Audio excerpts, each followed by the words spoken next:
அந்த டீலிமிட்டேஷனுக்கு ஆதரவாக அரசுக்கு ஆதரவாக போய் ஸ்ட்ராங்காக சொல்கிறதுனாலும் சரி, கழிஞ்ச வருஷம் பட்ஜெட்டை என்ன சொன்னாங்க, இப்போ என்ன சொன்னாங்கன்னு ஒப்பிட்டு பார்க்கும்போது தேமுதிகவும் திமுக ஆப்ஷனை ஓப்பன் பண்ணியிருக்கிறாங்க.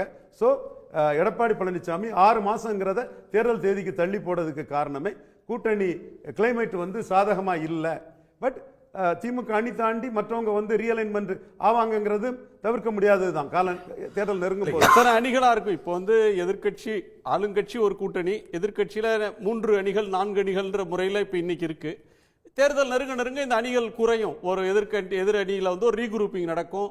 அது ஒரு அணியா 2 அணியா? அதிமுகவுக்கு வாய்ப்பு உள்ளவங்க பாமக, உறுதியா சொல்லல, பாமக ஒரு வாய்ப்பு இருக்குது. அவரு விரும்புறாரு.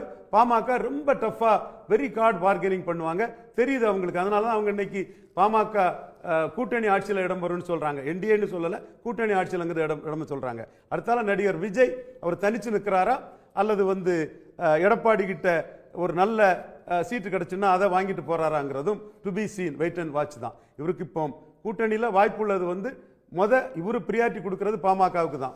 அவங்க டஃபா பார்கெயின் பண்ணுவாங்க. இன்னொரு இவரோட ஸ்கீம்ல இருக்கிறது வந்து தாவேகா. பாஜக வந்து ஆப்ஷன் ஓப்பனுங்கிறதுக்காக பாஜகவை சொன்னாரே தவிர பாஜக கூட கூட்டணி வைக்கிறதுல உள்ள சிரமங்கள், அண்ணாமலையின் அதிரடி அரசியல் எல்லாமே எடப்பாடிக்கு நன்றாகவே தெரியும். இல்ல ஏடிஎம்கேவோட போறத பிஜேபியோட பிரையாரிட்டியில இல்ல. அவங்க ஒடிசால கட்சியை வளர்த்தது போல, தெலுங்கானால வளர்த்தது போல இங்க வளர்க்கிறது தான் பிரையாரிட்டின்னு சொல்றீங்களே.